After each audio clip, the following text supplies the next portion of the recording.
Hey everybody, welcome back. So I've been fitting up the new console, transferring all the parts over from the old console. There's more stuff than you think. You know, the seatbelt holder when the seatbelts are dormant, the ashtray lid, the console door. There's springs in both of them. There's little rubber bumpers in both of them. The interior light harness runs down, the best I could figure, the top of the console to the back where the light lens goes. So there's a little bit of stuff you have to, think about. So what I'm doing now is everything should be hooked up. I'm going to push the car back to the door so I'm not asphyxiating here. I'm going to get it running to make sure that my oil pressure line does not leak before I button the console up. I don't want any oil leaks, love my rug and floor. So I'm going to run it for a few minutes just to make sure. And I have that happy feeling that life's wonderful. So I had a problem with the console door fitting that I've already taken care of. So I'm filming this video out of sync. I will edit that in sooner or later into this video. But for the moment, I'm charging the battery so I can push it out a bit and then get it running. So here's a quick note on some issues I had fitting the new console all together. This is the original door I repainted. I had to reuse the ashtray lid and the console door. And the door fits okay. It's a little crooked, which you can adjust out with the hinge screws. But when I get to the console, you'll see this hinge goes in, this ledge right here.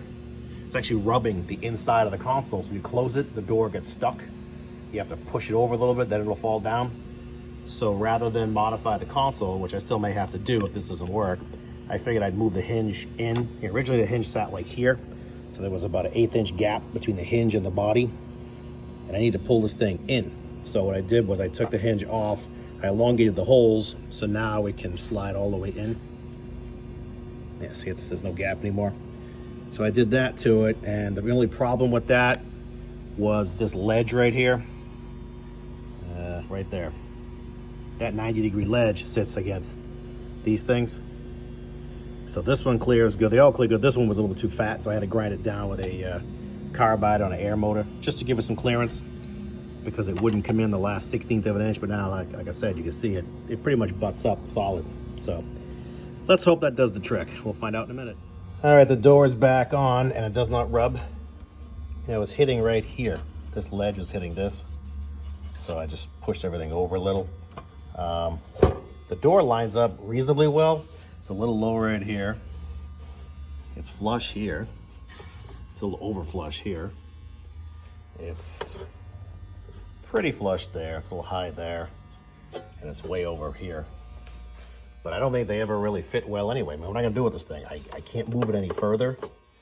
I mean, I can push it, but it's, the hinge only has one screw holding it in because the other two go into the base of the console, so I can't put the other two in. So I'm kind of stuck for the moment. But they probably never fit that well anyway. So I'm gonna put the spring back in, and then I can start fitting the upper and lower pieces together. The lower is loosely in. I put 2 bolts in it to fasten it to the floor loosely. And I was just trial fitting everything to make sure I can get to the gauges to hook up the oil line and plug everything in. And so far so good. I put the reflector in. There's a reflector for the light. And the light goes into the upper half. Actually, I take that back. The light goes in the bottom half. And there's 2 screw holes down there, which you access through the top before you put the ashtray in. What you do is you put the top on with the wiring attached to it, and then the wiring comes through the hole for the light. You put the harness tangs for the light bulb into the lens, and then you screw the lens in from the top down. It's kind of complicated. I don't know why they made this thing so difficult, but I don't know. I'm sure it made sense to Chevy engineers back in the day. So let me get stepping on this and try to get it buttoned up today. All right, let's fire this thing up and see what we got. Well, a few lights on. Oil pressure gauge is working. We got almost 60 pounds of oil pressure. That's great. Turn this light on so I can know this light will go off on the phone. For some reason my camera light's on. The voltmeter is working awesome. It's not an amp meter anymore, it's a voltmeter. It's probably the only time you'd be happy to see a low fuel light on in a controlled circumstance like this. I'll let it run for a minute, and I'll take a walk over and see if the oil pressure gauge is leaking. I mean, I can stick my finger back there right now, and I don't feel anything, but let's give it a few to run, and we'll see. Keep the pressure up, give it a chance to leak.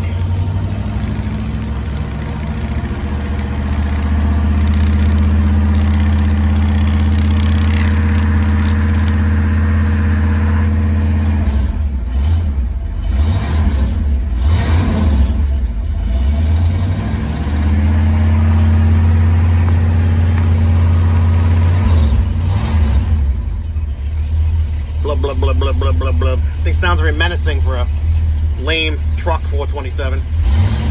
Sounds really badass, but we don't know it's not. I mean, it's still gonna be torquey and fun, but it's gonna poop out probably around 4,000 RPM or so. That's all they cammed, and the ports will support. That's okay. Not a race car. Not yet, anyway. All right, let's go on the other side to see if we got any leaks. So here's the moment of truth. I got my absorbent mat under here just in case there's a leak. I got nothing at the gauge. I got nothing at the line. Dry as a bone. Yay. I'll let it run a little longer just to make sure, but I think we're good to go. I'd love to put this console together and throw the seats back in and call my interior done. Although I noticed today my interior light's staying on for some reason. I don't know why. That's troubling, but if I close the door, you'll see the light stays on. That's new. I don't know what I screwed up there. Hopefully it's something simple and not like I ran a screw somewhere that hit the ground wire, and I don't know where the hell that would be, so. All right, so I'll let it run a few more minutes before we call this done. All right, I'm pretty convinced it doesn't leak. I've had it running for probably 10, 15 minutes, and it's dry. I mean, nothing on my finger. You can see in there, there's nothing shiny, nothing wet. My absorbent mat is fine, so I'm gonna call that one done. My temperature gauge doesn't work. It's buried on cold. I do have an auxiliary gauge under the dash, which is great. So I can see that, it's actually running about, I don't know. Let's take a walk. My carbon monoxide detectors are going off. This thing's stinky. Temperature-wise, we're running at 190, 195. So I'm gonna call it a day on this thing anyway. So I need to get a new sending unit. I ran the wire, and if you ground it, it goes to full hot. So brand new sending unit, doesn't work. So I'll have to get me one of those and verify that's the problem before I button the console up. But the console's pretty much done. Now I gotta fix my interior lights. What the hell's wrong with that? But we'll see. So one last piece of wisdom I'll impart upon you to do with the console and the gauges. Naturally, if you have a braided line or any kind of a hose going from under your rug into your console, attaching to one of your gauges, it's gonna want to push against the console. So you have to make sure you pull the extra length of the hose out of the console in the rug area. Mine fits up under here. It's just a simple kind of thing that I tuck up behind the heater box, and it's nowhere near the gas pedal. It shouldn't cause any harm. But if I go on the other side, you can see what I'm talking about a little clearer. If you look under here, you'll see the hose exits at the back of the console. So if you don't pull the excess out, it's going to bunch up under the console. You don't want that. So just try to make it accessible like I did, so you can pull it back, and then this thing just lays right down very nicely. Just stupid things to keep an eye on when you're doing the stuff that deviates from stock. I mean, obviously the original hose was, depending on the year, either plastic or copper. Much easier to manipulate. Takes up a lot less space. But this one being a number 3 braided line, it's probably 1/4 inch or a little larger, 5/16 OD. So that's it. Just want to mention that to you guys to watch out for that. But like I said, I tucked mine up under there, and it seems to work okay. So let's hope that lives a happy, long life. We're getting there little by little by little. So thanks for watching, and I'll talk to you guys later. Hope your projects are going super awesome. See ya.